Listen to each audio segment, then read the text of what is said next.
Start చేసుకుందాం, ప్రార్థన చేసుకుందాం, వాక్య సందేశానికి వెళ్దాం. పరిశుద్ధ పరిపూర్ణాన్ని పరిశుద్ధ పాదములకు వందనాలు స్తోత్రాలు చెల్లిస్తున్నాం తండ్రి.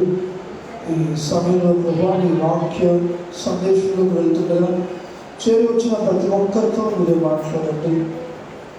మరి వాళ్ళ నీ సన్నిధి ప్రసిద్ధి దయచేసి నీ అభిషేకము, నీ ఆశీర్వాదము, నీ దీవెన సమృద్ధిగా ఇక్కడ దయచేయమని నీ పరిశుద్ధాత్మ నడిపింపు ఇక్కడ అనుగ్రహించమని యేసుక్రీస్తు నామములో అడిగి వేడుకుంటున్నాం తండ్రి, ఆమేన్.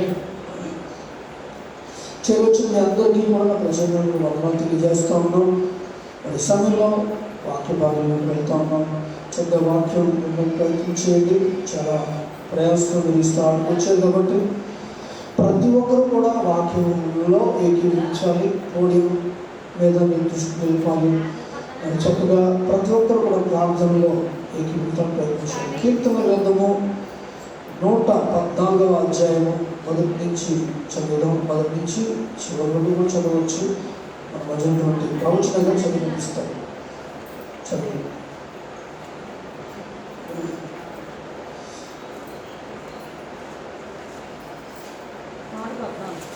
114 మొదటి నుంచి.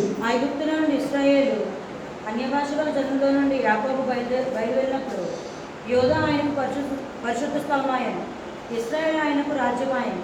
సముద్రము దాన్ని చూచి పారిపోయాను, యోర్దాను నది వెనుకకు మళ్ళాను. కొండల పొట్టేల వలెను గొట్టలో గొర్రెపిల్లల వలెను గంతులు వేశాను.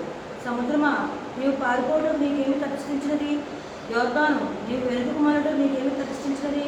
కొండలారా మీరు పొట్టేల వలెను, పొట్టలారా మీరు గొర్రెపిల్ల వలెను గంతులు వేయటకు మీకేమి సంబంధించినది? ఇక్కడ రాయబడినటువంటి మాట 114 మొదటి వచనాలు ఒకసారి మళ్ళీ చదువుదాం. ఐగుప్తులో నుండి ఇశ్రాయేలు అన్యభాషల జనుల్లో నుండి యాకోబు బయలువెళ్ళినప్పుడు యోధా ఆయనకు పరిశుద్ధ స్థలం ఆయను, ఇశ్రాయేలు ఆయనకు రాజ్యమాయను. హల్లెలూయా, హల్లెలూయా. దేవుని యొక్క సంవిధానంలో దేవుడు తన యొక్క ప్రజలని విడిపించినప్పుడు, వారికి రక్షణ దయచేసినప్పుడు జరిగినటువంటి సంతోష సునాదాన్ని మరి ఇది ఒక కీర్తనగా ఈ యొక్క మరి కీర్తన చేసినటువంటి వ్యక్తి మరి కీర్తనకారుడు వివరిస్తూ ఉన్నాడు. అదొక సంతోషకరమైనటువంటి కార్యముగా దాన్ని వివరిస్తూ ఉన్నాడు. మరి ఎలాగా వివరిస్తూ ఉన్నాడు అంటే, నాడు జరిగిన అద్భుతాలను వర్ణిస్తూ వివరిస్తూ ఉన్నాడు. అంటే దేవుడు చేసినటువంటి ప్రతి కార్యాలని ఎప్పుడూ కూడా మనము మర్చిపోకూడదని ఈ యొక్క కీర్తన యొక్క ముఖ్య ఉద్దేశం. ఇందులో మన ప్రతి మాట కూడా ఇశ్రాయేలీయులు ఐగుప్తు దేశం నుంచి బయటకు వచ్చినప్పుడు జరిగిన ప్రతి అద్భుతాన్ని ఒక్కొక్క అద్భుతాన్ని, ఒక్కొక్క ఆశ్చర్యమైన కార్యాన్ని మరి ఇక్కడ మరి సంతోషమైనటువంటి సంతోష సందర్భానుసారంగా దీన్ని భక్తులు పాడుతూ ఉన్నారు. దాని యొక్క ఉద్దేశం ఏంటంటే, దేవుడు చేసే ప్రతి మేలు కొరకు అట్లాగే మనము పాటలు పాడి దేవుని నామాన్ని మహిమపరచ బద్దులమై ఉన్నాం. హల్లెలూయా, హల్లెలూయా. ఎందుకంటే యెషయా గ్రంథము 26వ అధ్యాయము, యెషయా గ్రంథం 26వ అధ్యాయం చదువుతుంది సార్. 26th chapter, యెషయా గ్రంథం 26వ అధ్యాయం మొదటి నుంచి చదువుతుంది సార్.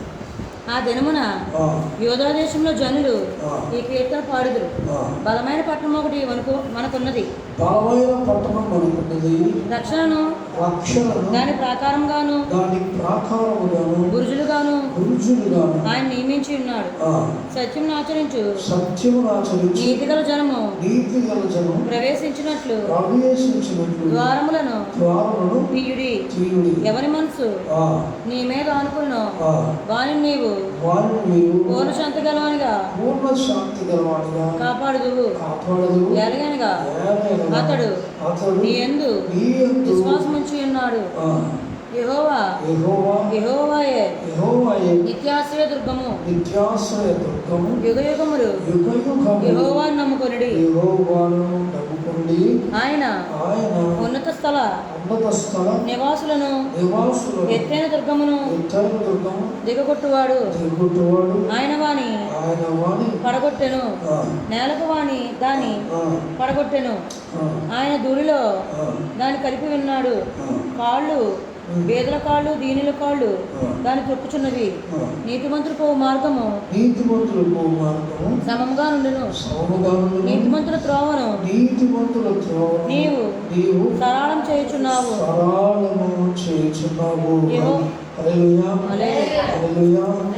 నీతిమంతులు పోయే మార్గము మరి అది సరళంగా ఉందట. దాన్ని దేవుడే సరళము చేస్తాడట.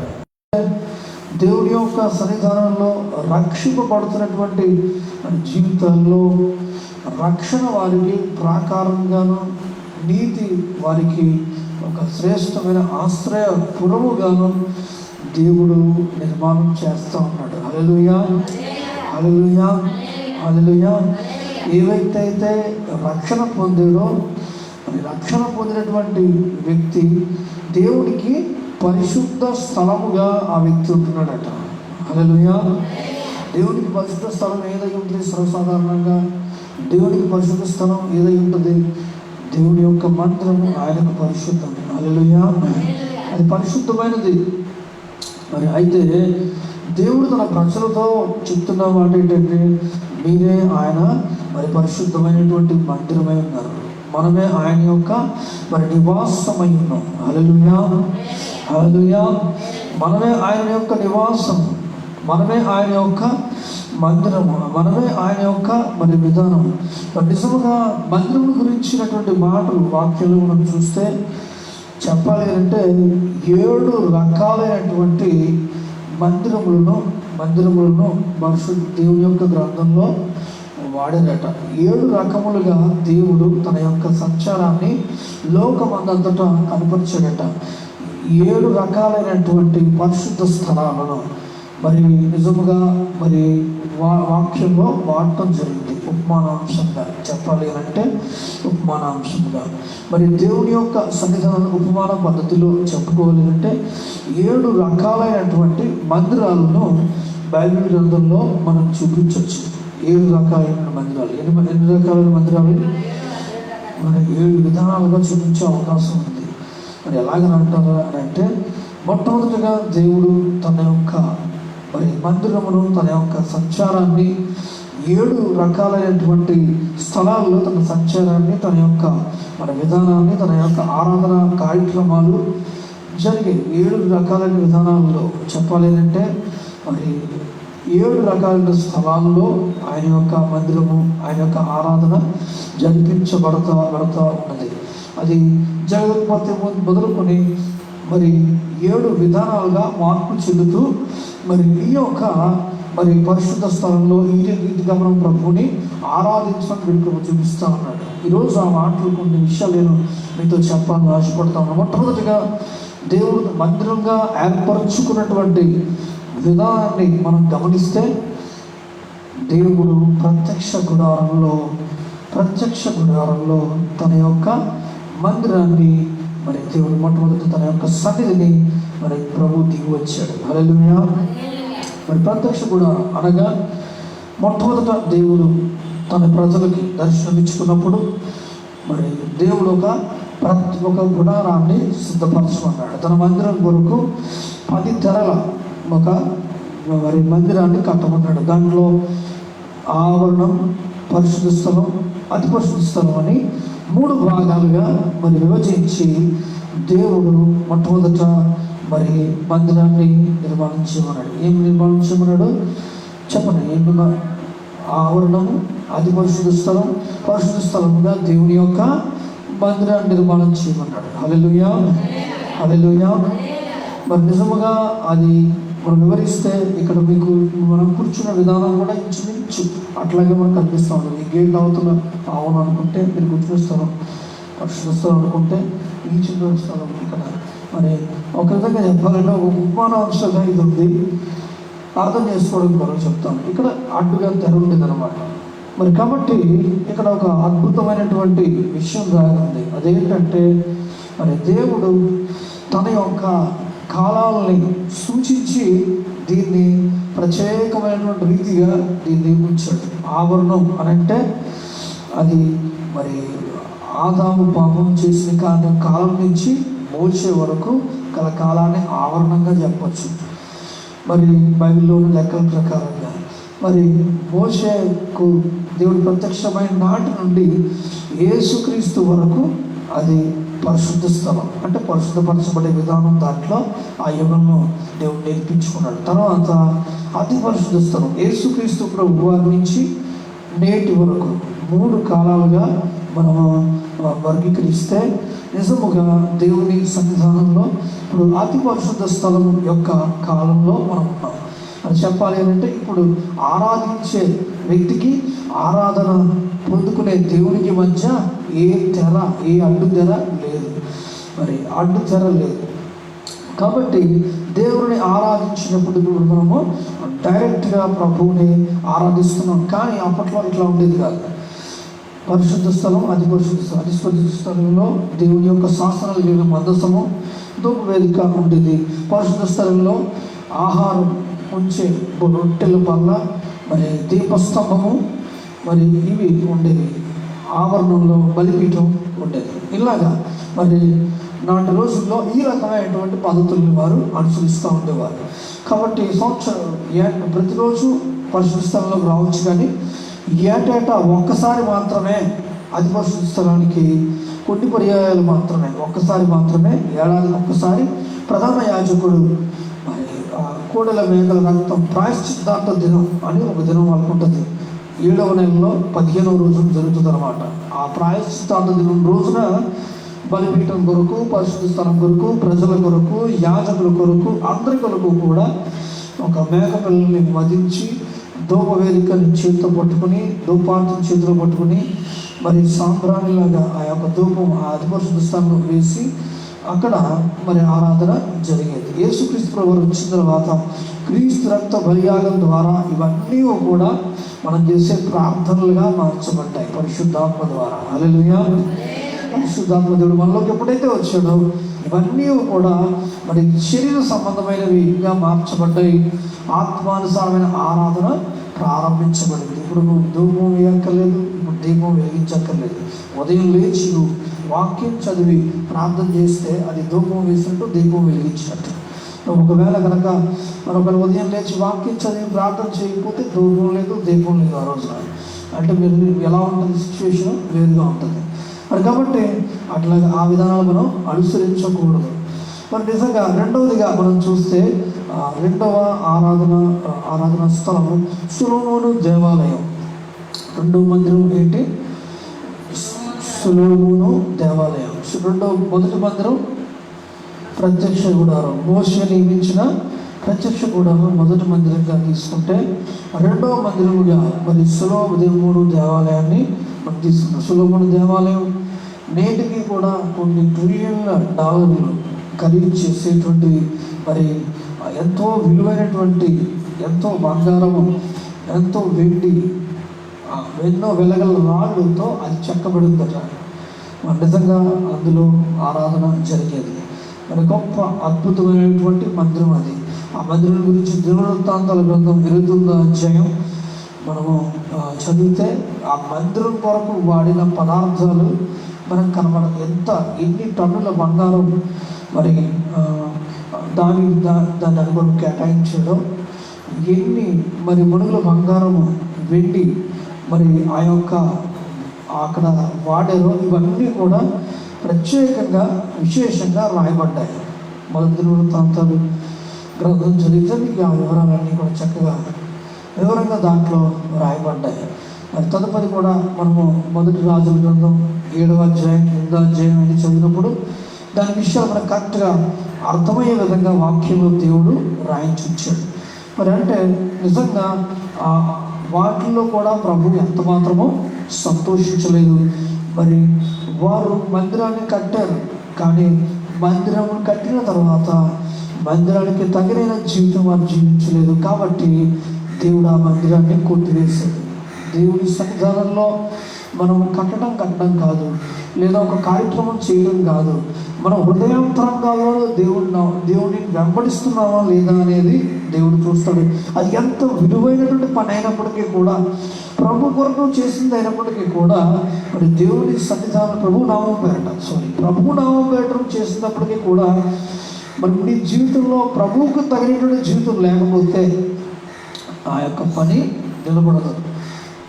ఎందుకు అని అంటే, దేవుని సన్నిధానంలో మందిరము కంటే మనం చాలా ప్రాముఖ్యం దేవునికి. దేవుడు మరి నిజంగా మనల్ని కోరుతా ఉన్నది ఏంటంటే, మందిరాల్లో నివాసం, మందిరాలు కట్టమని కాదు, మన ఆత్మీయ జీవితాలు కట్టుకోమని దేవుడు మనకు మనల్ని హెచ్చరిక చేస్తూ ఉన్నాడు. ఎందుకు అని అంటే, మన జీవితాల్లో దేవుని గురించిన సంపూర్ణమైనటువంటి జ్ఞానం లేకుండా, మనం ఏ పరిచయం చేసినా దేవుని గురించిన వ్యక్తిగత పరిచయం లేకుండా, వ్యక్తిగత సహవాసం లేకుండా, మనం ఎంత మరి సమాజం కొరకు ఏం చేసినప్పటికీ, పై పని ఎంత చేసినప్పటికీ కూడా నీ హృదయం దేవునికి దూరంగా ఉంటే నీ పని నిలబడదు. దానికి గొప్ప సాదృశ్యం సొలొమోను దేవాలయం. అంత గొప్ప మందిరం కట్టించిన తర్వాత సొలొమోను దేవునికి దూరంగా జీవించాడు. దేవుడు ఆ తర్వాత తదుపరి ఆ దేవాలయాన్ని మరి తర్వాత తరాల్లో కొట్టివేయడం జరిగింది. తదుపరి యూదులు బబులోను దేశం నుంచి చెరగొనిపోవడం జరిగింది. తదుపరి విడిపించబడిన తర్వాత మరి పారసిక మాదీయుల రాజుల ప్రోత్సాహంతో ప్రభు యెషయా 45వ అధ్యాయంలో చెప్పినటువంటి ప్రవచనం ప్రకారంగా కోరేషును దేవుడు ప్రేరేపించి తన మందిరాన్ని దేవుడు మళ్ళీ నిర్మాణం చేసుకున్నాడు. అది 3వ మందిరం. మరి నిజంగా అది అయిపోయిన తర్వాత మరి ఆ యొక్క మందిరము కూడా మరి క్రీస్తు శకము 70వ శతాబ్దంలో మరి రోమిలు దాన్ని మరి కాల్చివేయడం జరిగింది. అప్పుడు ఎలా వాళ్ళు మారిపోయారు అని అంటే, అప్పుడు కూడా మరి వారి జీవితాల్లో మార్పు లేకుండా జీవిస్తూ ఉన్నారు. అధికార వ్యామోహంతో వారు జీవిస్తూ ఉన్నారు. అంతవరకు ఒక రకమైన పద్ధతి. పూర్తిగా మరి సొలొమోను కాలం తర్వాత కాలంలో విగ్రహ సంబంధంగా వాళ్ళు జీవించారు.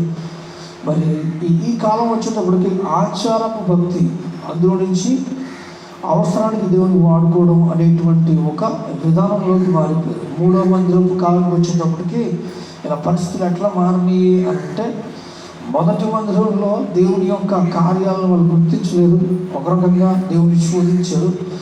2వ మందిరం కాలం వచ్చేటప్పటికి అన్య విగ్రహాలను వాళ్ళు ఆశ్రయించారు.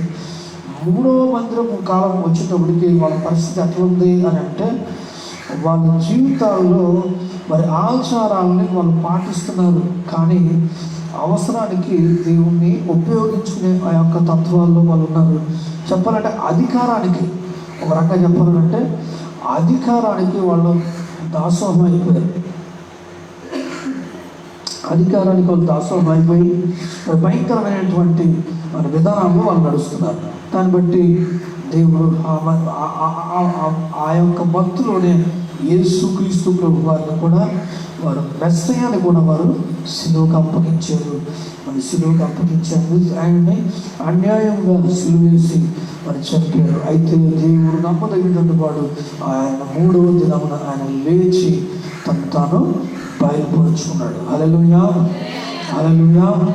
మరి నిజముగా మరి ఈ రక్తం, ఇది నీతిమంతుల రక్తం మా మీద మా పిల్లల మీద ఉండుగాక అని పిలాతు ఎదుట వారికి తెలియకుండానే పలుకున్న ఆ శాప వచనం వారికి నిజముగా శాపంగా మారింది. క్రీస్తు శకం 70వ శతాబ్దంలో భయంకరమైనటువంటి రీతిగా వారు మరి చనిపోవడం, వారు హతమార్చబడటం జరిగింది. మరి భయంకరమైన రీతిగా రక్తం ఏర్లై పారింది. మరి ప్రపంచ దేశములకు యూదులు చెదిరిపోవడం జరిగింది. మరి అసలు యూదా జాతి 1900 సంవత్సరాలు అసలు ప్రపంచ చరిత్రలోనే కనుమరుగైపోయింది. మరి భయంకరమైన పరిస్థితులు ఏర్పడ్డాయి. ఇక 4వ మందిరానికి వచ్చేటప్పటికి, 4వ మందిరం అనేది ఉపమానాంశంగా చెప్పాలి అంటే యూదులు వాడేటువంటి మరి సమాజ మందిరాలు వాడేవారు. అప్పట్లో నెహెమియా వీటిని స్థాపించారని భక్తులు చెప్తూ ఉంటారు. ఎందుకు అని అంటే, ధర్మశాస్త్రం చదవడం ద్వారా అనేక విషయాలు ప్రజలు నేర్చుకుంటారు, తెలుసుకుంటారు అని చెప్పి ప్రతి స్థలాల్లో కూడా మరి ప్రతి సమాజాల్లో కూడా ఎక్కడ వెళ్ళుంటే అక్కడ ఒక చిన్న మందిరాన్ని, చిన్న ఆరాధనా కేంద్రం అంటే ఒక బైబిల్ స్టడీ మరి ఆవరణం. ఒక రకంగా చెప్పాలి అంటే ఇప్పుడు మనం వాడుతున్న ఆరాధన పద్ధతి యూదులు వాడుతున్న పద్ధతి అని మరి భక్తులు సాక్ష్యం ఇస్తూ ఉన్నారు. ఇప్పుడు మన చర్చెస్లో 3-4 కీర్తనలు పాడి ఓ లేఖనం చదువుకొని ఆ లేఖనాన్ని పఠించి దాన్ని ధ్యానించి ఇప్పుడు చేస్తున్నాం కదా. ఈ ఆరాధనలు ప్రపంచ దేశాల్లో యూదులు ఎక్కడున్నప్పటికీ కూడా ఇదే పద్ధతి చొప్పున వాళ్ళు ఆరాధన చేస్తూ ఉన్నారట. సేమ్ మన క్రైస్తవులు ఎలాగైతే ఆరాధిస్తున్నారో యూదుల ఆరాధన పద్ధతి కూడా ప్రస్తుతం ఈ విధంగానే జరుగుతూ ఉందట.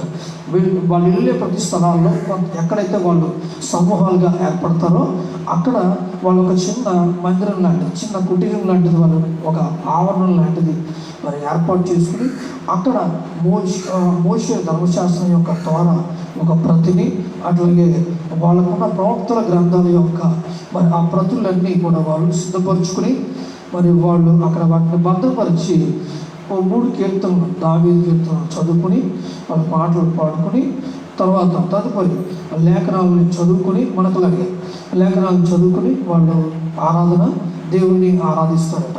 ఈ పద్ధతి ఉంది, ఆల్రెడీ నడుస్తూ ఉంది.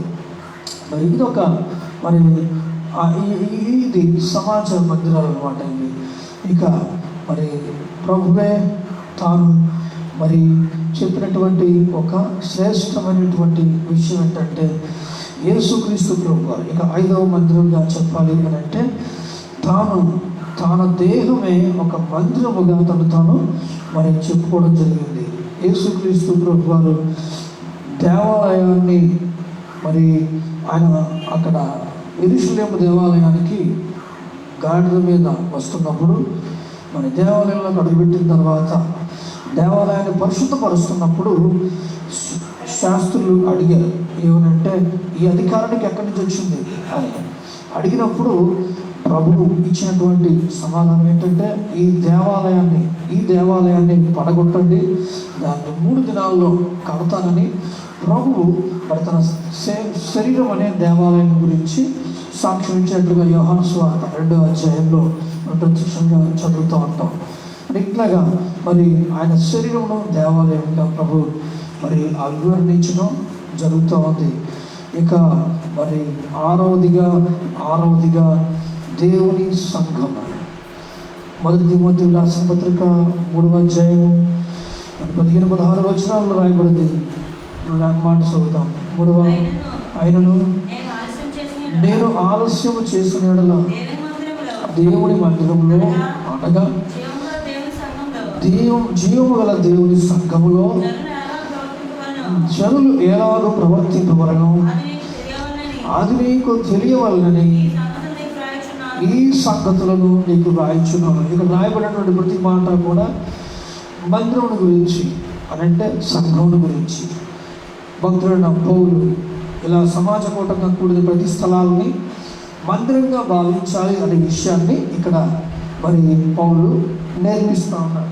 అంటే మనం అర్థం చేసుకోవాల్సిన విషయం ఏంటంటే 2-3గా మనం ఎక్కడైతే కూడి ఉంటామో అక్కడ దేవుడు ఉంటాడు అని అంటే అది సంఘం లేదా అది మందిరముగా మనం భావించాలనే విషయాన్ని మరి సూచిస్తూ ఉంది. చివరిగా 1 కొరింథీయులకు రాసిన పత్రిక 3వ అధ్యాయం 16-17 వచనాలు చదువుతాం. 1 కొరింథీయులకు రాసిన పత్రిక 3వ అధ్యాయము 16-17 వచనాలు స్పీడ్గా చదివించడము. 1 కొరింథీయులకు రాసిన పత్రిక 3వ అధ్యాయం 16-17 వచనం. మీరు దేవుని ఆలయమై ఉన్నారని దేవుని సరిగ్గా చదవాలి. మీరు దేవుని ఆలయమై ఉన్నారని దేవుని ఆత్మ మీలో నివసించున్నాడని మీరు ఎరుగరా. ఎవడైనను దేవుని ఆలయమును పాడు చేసిన దేవుడు వాడిని పాడు చేయడం. అంటే మీరు ఆయన ఆలయమై ఉన్నారు. మరి ఎవడైనా దేవుని ఆలయాన్ని పాడు చేస్తే అది నువ్వైనా సరే పాడు చేస్తే దేవుడు వాడిని బాగు చేస్తాడనే వాక్యం చెప్తుంది. అంటే దాని అర్థం ఏంటంటే, మనం తెలుసుకోవాల్సిన ఒక సత్యం ఏంటంటే, నీవే ఆయన మందిరం, మనమే ఆయన మందిరం. కాబట్టి నేను వారి మధ్య నివసిస్తాను, వారిలో సంచరిస్తాను. హల్లెలూయా, హల్లెలూయా. దేవుని యొక్క వాక్యంలో యోహాను సువార్త 14:17 ఉన్న మాట. యోహాను సువార్త 14:17 స్పీడ్గా చదవగలిగిన చక్కగా చదవగలిగిన ఏకీవించి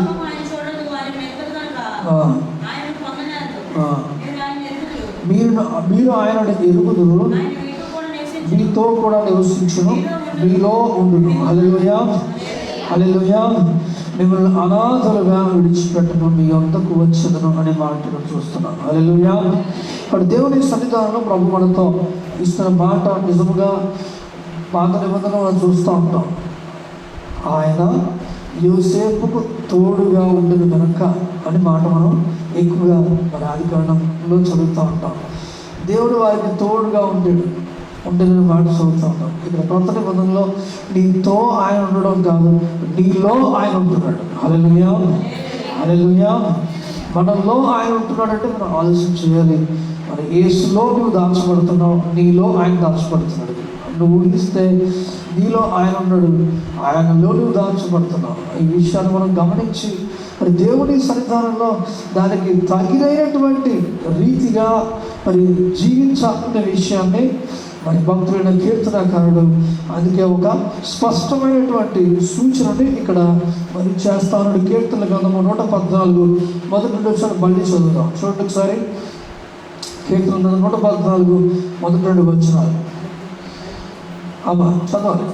114 మొదటి 2 వచనాలు దయచేసి.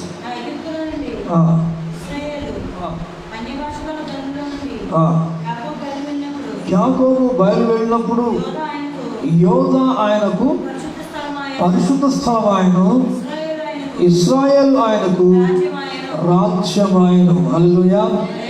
యూదా ఆయనకు పరిశుద్ధ స్థలం అయిందట, ఇశ్రాయేలు ఆయనకు రాజ్యం అయిందట.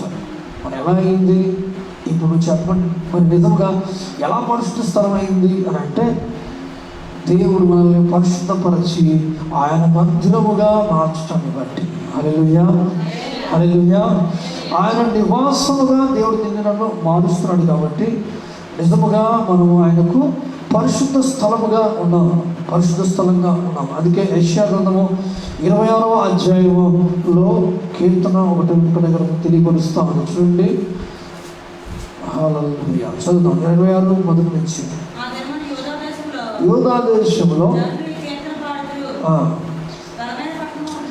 బలమైన పట్టణం మనకున్నది, రక్షణయను దానికి ప్రాకారముగాను గురుజులుగాను ఆయన నియమించి ఉన్నాడు.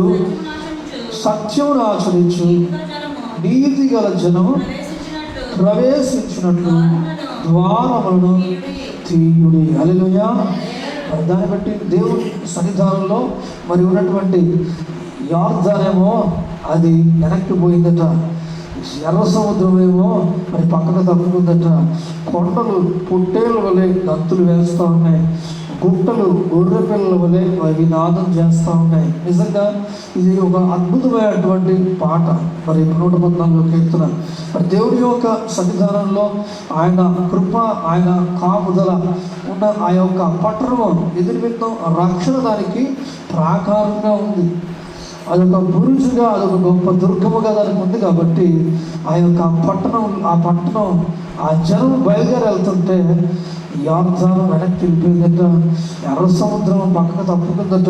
చూడండి, ఆ యొక్క మరి అభివర్ణన ఒక అద్భుతమైన రీతిగా ఉంది. ఎందుకు అని అంటే, దానికి ఇవ్వబడినటువంటి రక్షణ బట్టి, దానికి ఇవ్వబడినటువంటి ఆ యొక్క ఘనతను బట్టి, దానికి మరి ఇవ్వబడినటువంటి ఆ యొక్క అద్భుతమైనటువంటి ఘనత, అద్భుతమైనటువంటి ప్రభావం, అద్భుతమైనటువంటి ఆ యొక్క మహిమను బట్టి అవన్నీ అటు విధంగా మారిపోతా ఉన్నాయట.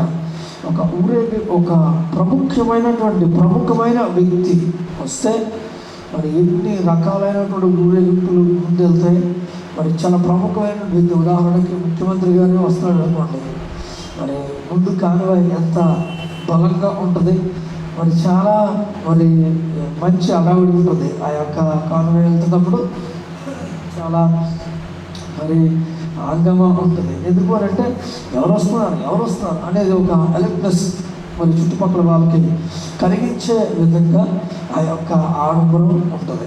కానీ నిజంగా ఆ యొక్క ఆడంబరం మరి ఉంటున్నటువంటి ఆ వ్యక్తి ఎంత మేలు చేస్తాడో అది తెలియదు. కానీ మరి దేవుడి సన్నిధానంలో మనము ఈ లోకంలో ఆడంబరంలో నడుస్తున్న వ్యక్తులు ఎంతవరకు మేలుగా వాళ్ళు ఉంటారు, మరి ఎంతవరకు దీవెనకరంగా వాళ్ళు ఉంటారో మనకు తెలియదు. కానీ ఎంతకాలం వారు దీవెనకరంగా ఉంటారో తెలియదు. కానీ దేవుడి సన్నిధానంలో మనకైతే దేవుడిస్తున్న గొప్ప ప్రభావం ఏంటంటే మన జీవితాల్లో దేవుడు తన యొక్క రక్షణను ప్రాకారంగా మలుస్తూ ఉన్నాడు. మరి కాబట్టి మనకు కొరకు ద్వారాలు తెరవబడుతున్నాయి. మన నిమిత్తం దేవుడు ఆయన ఉచితమైన కృపను మరి వెల్లడిపరుస్తూ ఉన్నాడు. యెషయా 25 మొదటి నుంచి కూడా చూద్దాం ఒకసారి. యెషయా 25 అధ్యాయం మొదటి నుంచి 25.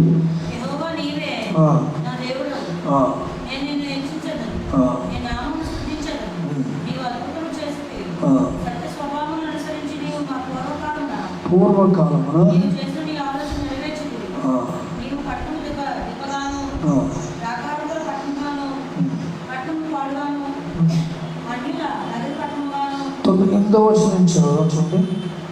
25 నుంచి మరణులను ఉండకుండా మరణమును నిండివేయును. ప్రభువైన యెహోవా ప్రతివాని ముఖం మీది బాష్పబుందీను తుడిచివేయును, నిందను తీసివేయును. హల్లెలూయా. నిజముగా మన జీవితంలో దేవుడు చేసినటువంటి ఈ రక్షణ కార్యం ద్వారా జరిగినటువంటి కార్యం ఏంటంటే మనుషులు మరణ సంబంధమైన మృతతుల్యమైన అనే విధానంలో లోకం వెళ్తూ ఉంది. అయితే దేవుడు తన ఉచితమైన కృపను బట్టి ఆయన మరణము లేకుండా లేదా మరణమును మనం ఎదుటి నుంచి కొట్టివేస్తా ఉన్నట్టు. సామెతల గ్రంథము 12:21 కూడా ఈ మాట చూడండి. సామెతల గ్రంథం 12:21 చూడండి ఒకసారి. నీతివంతునికి ఏ ఆపదయు సంభవింపలేదు, భక్తిహీనులు కీడుతో నిండి ఉంటురు. హల్లెలూయా, హల్లెలూయా. దేవుని సన్నిధానంలో నీతివంతులకు ఏ ఆపద సంభవింపదట. అట్లాంటి విధానంలో రక్షణ మార్గంలో దేవుడు అలాంటి కృపను దయచేస్తున్నాడు. రక్షణ పొందిన ప్రతి ఒక్కరిని నీతిమంతులు మన దృష్టికి మంచి వాళ్ళు అన్నటువంటి వాళ్ళు నీతిమంతులుగా ఎంచుతాం. కానీ దేవుని వాక్యం అలా ఎంచదు. మరి దేవుని సన్నిధానంలో ఎవరైతే రక్షణ పొందారో రక్షణ పొందిన వ్యక్తులను దేవుడు నీతిమంతులుగా ఎంచుతారట. ఇదే సామెతల గ్రంథము ఈ 12:27-28 వచ్చిన చదువుదాం. చూడండి ఒకసారి. చివర ఇది 12:2 వచ్చి చివర 2 వచ్చిన చదవండి. 12వ అధ్యాయంలో చివరి 2 వచ్చిన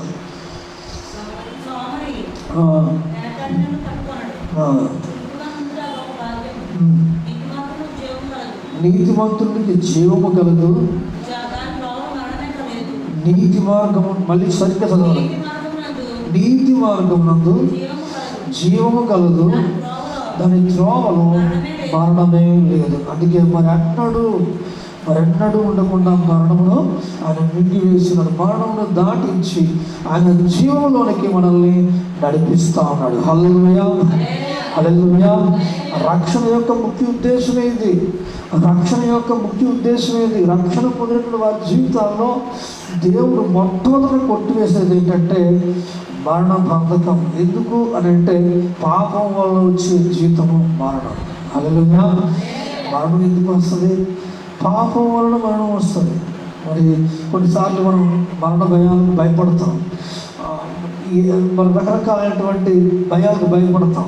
అయితే మరి దేవుడు లోకంలో మనం చూస్తున్నాడు దేని నిమిత్తం మరణం కలుగుతుంది అని అంటే పాప సంబంధమైన విధానంలో వెళుతున్న వారికి మరణం అనేది ఉంది, కీడు అనేది ఉంటుంది.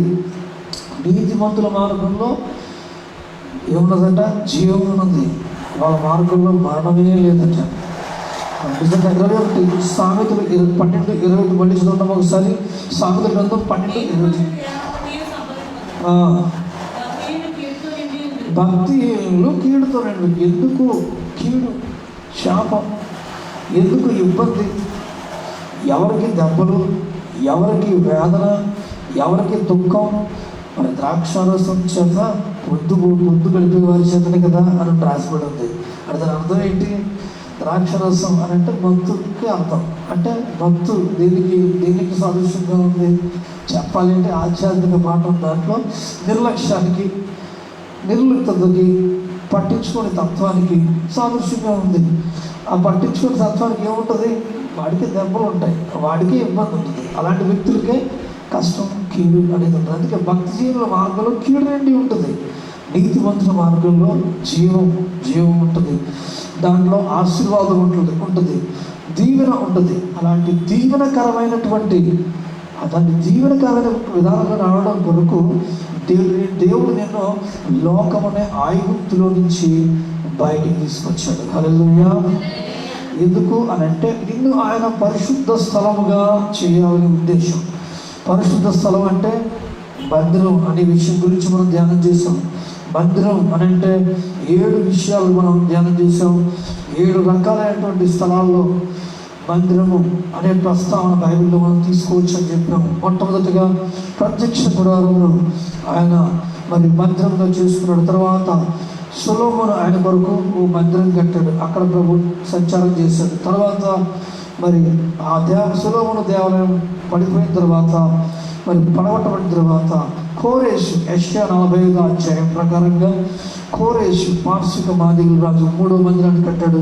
మన 4వ మందిరం వచ్చేటప్పటికి మరి మనం చూస్తే మరి ఆ యొక్క 3వ మందిరం మరి ఇశ్రాయేలీయుల యొక్క మూర్ఖత్వాన్ని బట్టి, వారు యేసుక్రీస్తు ప్రభు వారిని సిలువ వేయడాన్ని బట్టి, వారు అనుసరించిన భయంకరమైన అవిధేయతను బట్టి ఆ 3వ మందిరం కొట్టివేయబడింది. 4వ మందిరం వచ్చేటప్పటికి యూదులు ప్రపంచ దేశాల్లో చెదిరిపోయినప్పటికీ కూడా ఆయా స్థలాల్లో వాళ్ళు ఆరాధనలు చేసుకుంటూ ఉంటారట. వాటిని సమాజ మందిరాలు పిలిచారు. మరి వాటిని 4వ మందిరంగా మనము ఈ సమాజ మందిరాలు యేసుక్రీస్తు ప్రభు కాలంలో ఆయన శిష్యుల కాలంలో ఉన్నట్లుగా 4 సువార్తలను అపోస్తులను మనం చూస్తున్నాం. 5వదిగా యేసుక్రీస్తు ప్రభు తన దేహాన్ని మందిరంగా అభివర్ణించినట్లుగా వాక్యాలు మనం చూస్తూ ఉన్నాం. యెరూషలేము దేవాలయాన్ని పరిశుద్ధపరిచి అక్కడ ఉన్నటువంటి ఆ యొక్క అక్రమాన్ని ప్రభు ఎదిరించి వాటిని ఖండించినప్పుడు ఏ అధికారంతో ఈ పని చేస్తున్నావు అని అక్కడ యాజకులు, ప్రధాన యాజకులు, పెద్దలైనటువంటి వాళ్ళు అడిగినప్పుడు మరి నిజంగా ఏ సూచన చూపిస్తావు అని అడిగితే ఈ దేవాలయాన్ని పొడగట్టండి, 3 దినాలు దాన్ని కడతానని చెప్పాడు. దేవాలయం 47 సంవత్సరాలు కట్టారు, 3 దినాలు కడతావా అని అంటే నిజంగా అని ఆయన ఆశ్చర్యపోయారు. అయితే ఆయన అక్కడ దేవాలయం గురించి మాట్లాడలేదని, మరి తన దేహం గురించి మాట్లాడిన తర్వాత తదుపరి శిష్యులు ఆ యొక్క యోహాను సువార్త 2వ అధ్యాయంలో రాయడం జరిగింది. 5వ మందిరం ఆయన శరీరం అయితే, మరి 6వ మందిరం ఆయన సంఘం. అపోస్తలుడైన పౌలు 1 తిమోతికి రాసిన పత్రిక 3:15-16 వచనాల్లో ఆయన యొక్క సంఘాన్ని గురించి ఈ మాటలు రాసినట్లుగా వాక్యం చూస్తున్నాం. ఇంకా 7వదిగా మన దేహమే దేవుని ఆలయమని పౌలు 1 కొరింథీయులకు రాసిన పత్రిక 3:16-17 వచనాల్లో తెలియపరుస్తుంది. మందిరం ప్రస్తావన దేని కొరకు? మందిరం పరిశుద్ధమైంది. మరి మన దేవుడు పరిశుద్ధుడు, ఆయన ఉండే స్థలాలు పరిశుద్ధంగా ఉంటాయి. పరిశుద్ధ స్థలంగా దేవుడు చేసుకున్నాడు అని అంటే అది ఒకే ఒక స్థలం అవుతుంది. అదేంటంటే మరి దేవుని మందిరమే. అనగా ఆ మందిరము నీవు నేనే అనే విషయాన్ని తెలియపరచడం కొరకు ఇన్ని మాటలు నీకు తెలియపరచాల్సి వచ్చింది. మరి దేవుని సన్నిధానంలో ఎలా ఆ యొక్క మందిరాన్ని దేవుడు సిద్ధపరచుకున్నాడు అని అంటే ఆయన రక్షణను నీకు దయచేసి. హల్లెలూయా, హల్లెలూయా. ఆయన రక్షణ గురించి కొన్ని మాటలు మనం ధ్యానం చేసాం. దేవుని సన్నిధానంలో ఆయన రక్షణ ఇచ్చిన పద్ధతిని జ్ఞాపకం చేసుకున్నాం. ఆయన నీతిని మనకు వెల్లడిపరిచిన విషయాలని మనము జ్ఞాపకం చేసుకున్నాం. ఆయన మరణము మన ఎదురు నిలవకుండా దాన్ని మింగివేసి జీవాన్ని ఆయన మనకి దయచేశాడు. కాబట్టి నీతిమంతుల మార్గంలో జీవమే ఉంటుంది, మరణం ఉండదు. నీతిమంతుల మార్గంలో కీడు అనేది ఉండదు. నీతిమంతులకు మరి ఒక శ్రేష్టమైన ఆశ్రయ పురం ఉన్నది. నీతిమంతులకి ఏ ఆపద కలగదట. హల్లెలూయా. భక్తిహీనుల జీవితాల్లో ఎప్పుడు ఆపదలే, ఎప్పుడు కీడలేదు, అది నిండి ఉంటుందంట వాడి జీవితంలో. ఆ కీడలేదు. కానీ నీతిమంతుల మార్గంలో మరణమే ఉండదు, వాడికి ఎప్పుడు జీవమే అనే విషయాన్ని ఈరోజు ప్రభు జ్ఞాపకం చేస్తూ ఈ సందేశాన్ని దేవుడికి తెలియపరుస్తూ ఉన్నాడు. ఈరోజు ఉదయకాల సమయంలో నువ్వు తెలుసుకోవాల్సిన విషయం ఏంటంటే, నీ జీవితంలో దేవుడు ఇచ్చిన రక్షణకి మరి ఎంత ప్రాధాన్యత ఉంది, దేవుడికి ఇస్తున్నటువంటి ఒక శ్రేష్టమైనటువంటి ఈ రక్షణ అనేటువంటి ఈవికి ఎంత ప్రాధాన్యత ఉందో ఆలోచించేది. నీకు ఇచ్చినటువంటి రక్షణ విషయంలో నీకు ఇచ్చిన ఆధిక్యత ఎంత ప్రాముఖ్యమైనదో ఆ విషయాన్ని జ్ఞాపకం చేసుకో. అప్పుడు ఆ విధంగా నువ్వు జ్ఞాపకం చేసుకున్నప్పుడు నీకు మరి పాపం మీద వ్యామోహం ఉండదు, పాపం మీద వ్యామోహం ఉండదు. పాపం వల్ల వచ్చింది జీవితం మరణం అని రాయబడింది. దేవుని సన్నిధిలో ఆ మరణం తగ్గించడానికి దేవుడు చేసిన శిలువ బలియాగం నీ కొరకు ఎదురు చూస్తూ ఉంది. ఆయన వైపు తిరగాలని దేవుని యొక్క ఉద్దేశం, ఆయన చిత్తానుసారంగా జీవించాలని దేవుని యొక్క ఉద్దేశం, సక్రియలతో కూడిన జీవితం జీవించాలని దేవుని యొక్క ఉద్దేశం. ఈ విషయాలను విడిచిపెట్టి రకరకాల మార్గాలు అనుసరిస్తున్న నీ జీవితంలో ఈ ఉదయకాల సమయంలో ఒక శ్రేష్టమైనటువంటి మార్పు రావాలనే ఈ మాటలు దేవుడు జ్ఞాపకం చేస్తున్నాడు. నిజంగా ఇది ఒక పరిశుద్ధ స్థలంగా చేసుకోవాలని, నీ జీవితంలో ఒక పరిశుద్ధతను పవిత్రతను నీలో స్థాపించి నేను ఒక పరిశుద్ధ రాజ్యాంగాన్ని చేసుకోవాలనే ఉద్దేశంతో ఈరోజు జ్ఞాపకం చేసుకున్న ఈ అంశాలని నీ హృదయంలో భద్రపరుచుకుని మరి ప్రభు కొరకు నిలబడగలిగితే నీ కొరకు నిత్య జీవాన్ని ఇవ్వడానికి దేవుడు సిద్ధం. వాక్యంలో రాయబడింది, ఆయన కొరకు జీవించిన వారి జీవితాల్లో ఈ లోకంలో శ్రమలతో పాటు నూరంతల ఆశీర్వాదాలు దీవెనలతో పాటుగా మరి నిత్య జీవం అని రాసిందట లూకాసు వార్తలో. హల్లెలూయా. కాబట్టి దేవుని సన్నిధానంలో ఆయన కొరకు నువ్వు లోకాన్ని విడిచిపెట్టుకుంటే దేవుడు అంతకంటే శ్రేష్టమైన ఆనందాన్ని, సంతోషాన్ని ఆయన సన్నిధానంలో దేవుడు మనకు దయచేసాడు. కాబట్టి ఈ యొక్క ఉదయకాల సమయంలో ఆయన అంతకంటే శ్రేష్టమైన వాటిని దేవుడు దయచేయగలడని వాక్యం ద్వారా దేవుడు మనతో మాట్లాడుతున్నాడు. కాబట్టి ఈరోజు నీవు విడిచిపెట్టుకోవాల్సింది దేవునికి ఇష్టం కాని విషయాలు ఏవైతే ఉన్నాయో వాటిని విడిచిపెట్టి దేవుడి కొరకు నమ్మకమైన సాక్షిగా జీవించగలిగితే నీకు ఇవ్వడం రక్షణ కొరకైనటువంటి ఆ రక్షణ విషయమైనటువంటి ఒక ఆశీర్వాదాన్ని దీవెని సంపూర్ణంగా అనుభవించగలుగుతాం. ఈ వాక్యం ప్రతి ఒక్కరూ అట్లాంటి శ్రేష్టమైన తీర్మానాలకు నడిపించబడి ఆయన ఇచ్చే ఉన్నతమైన ఆశీర్వాదాలకు వారసులుగా దేవుడు మిమ్మల్ని మార్చునుగాక. ప్రార్థన చేసుకుందాం. కొద్ది మాటలు దేవుడు దీవించును గాక. ప్రార్థన చేసుకుందాం. పరిశుద్ధుడా, పరిపూర్ణుడానికి పరిశుద్ధ పాదములకు వందనాలు, స్తోత్రాలు తండ్రి. ఈ వాక్యం వింటున్న ప్రతి ఒక్కరి జీవితాల్లో ప్రభావైన తండ్రి రక్షణ కొరకు, రక్షణను ఇచ్చిన ఆశీర్వాదాల కొరకు ప్రభావైన తండ్రి ఈరోజు ప్రభా తండ్రి నీవు మమ్మల్ని పరిశుద్ధ స్థలముగా మార్చుకుని ఏ రీతిగా పరిచినావో, ఏ రీతిగా మమ్మల్ని పవిత్రపరిచి నీ ఉన్నత రక్షణ దయచేసావో, నీ యొక్క పరిశుద్ధ స్థలముగా మమ్మల్ని ఏ రీతిగా ఎంచుతున్నావో ఈరోజు మాతో మాట్లాడిన ఈ మాటలు యూదాని పరిశుద్ధ స్థలంగా మార్చుకుని ప్రభా తండ్రి ఆ వాక్యం ద్వారా నేర్పించిన ఈ అద్భుతమైనటువంటి సందేశాన్ని బట్టి నీకు స్తోత్రాలు చెల్లిస్తున్నాం. తను మమ్మల్ని పరిశుద్ధపరిచిన తీరుల గురించి, మమ్మల్ని పరిశుద్ధపరుస్తున్నటువంటి ఆ యొక్క విధానం గురించి ఈరోజు ఇచ్చిన ఈ సందేశం ద్వారాగా మా జీవితాలు ప్రభా నీవు ఇచ్చిన రక్షణ ద్వారా మమ్మల్ని పరిశుద్ధపరిచి నీ మందిరంగా ఏ తీరుగా మార్చావు, మా పైన ఉన్న మరణాన్ని ఏ రీతిగా కొట్టివేసావు, మమ్మల్ని ఏ రీతిగా జీవమార్గంలో నడిపిస్తున్నావు ప్రభా తండ్రి ఈ వాక్యం ద్వారా మాతో మాట్లాడుతున్నావు. నీకు స్తోత్రాలు. మరణడు ఉండకుండా మరణాన్ని ప్రభా కొట్టివేసి మాకు జీవాన్ని దయచేస్తుంది. మా మార్గంలో మరణమే లేకుండా ప్రభా తండ్రి మమ్మల్ని ప్రభా ఆయా కీడుల నుంచి తప్పిస్తూ ఆశ్చర్యకరమైన విధానంలో మమ్మల్ని స్థిరపరుస్తున్నటువంటి ప్రభా విధానాన్ని బట్టి నీకు స్తోత్రాలు చెల్లిస్తున్నాం. మా జీవితాల్లో ప్రభా తండ్రి నువ్వు ఇస్తున్నటువంటి ప్రయాసపడి ఇచ్చిన ఈ రక్షణ ప్రభా నీ రక్తము కాల్చి ప్రభా తండ్రి ఇచ్చినటువంటి రక్షణ ప్రభా మా జీవితాలు మేము ఎలా కొనసాగించుకోవాలో మరొకసారి ప్రభా మమ్మల్ని మాకు హెచ్చరిక చేస్తూ ఇవ్వబడిన ఈ సందేశాన్ని బట్టి నీకు స్తుతులు స్తోత్రాలు. విత్తబడిన ఈ వాక్యం ద్వారా ఒక్కొక్కరి జీవితాల్లో ప్రభువా నేను అతని ఆధ్యాత్మిక స్థితిలో గొప్ప మార్పు దయచేయండి. విత్తబడిన ఈ వాక్యం ద్వారా ఒక్కొక్కరి జీవితాల్లో పరిశుద్ధతను పవిత్రతను ఇంకను విస్తరించినట్లు చేయండి తండ్రి.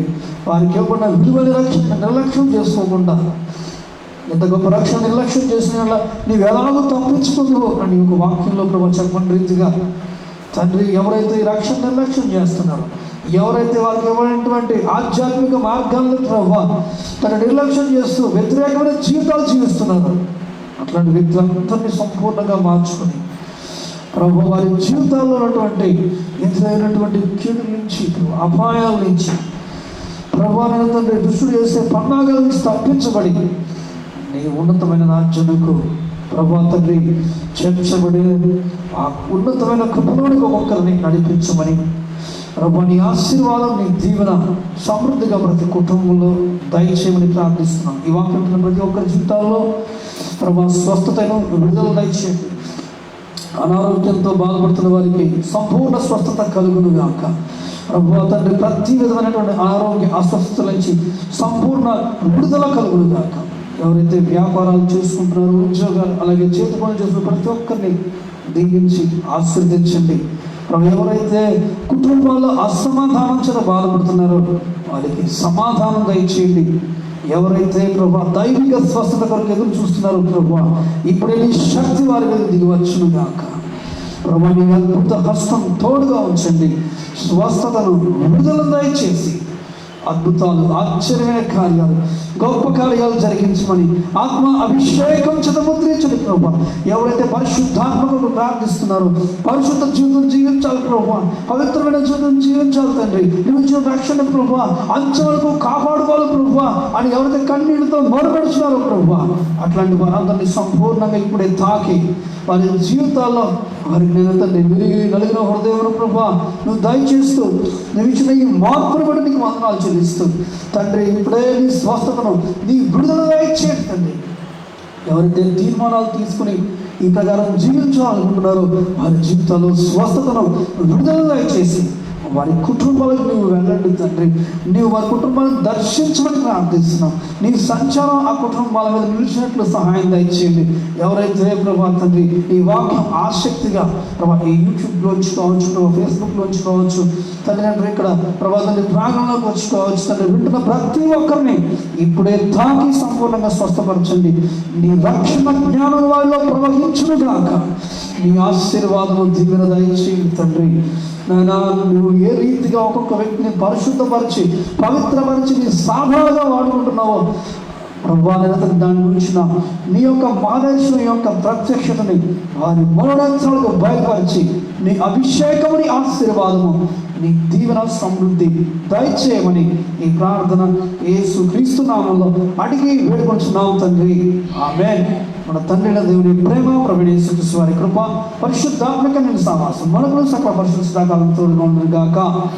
ఆమేన్. అందరికీ వందనాలు.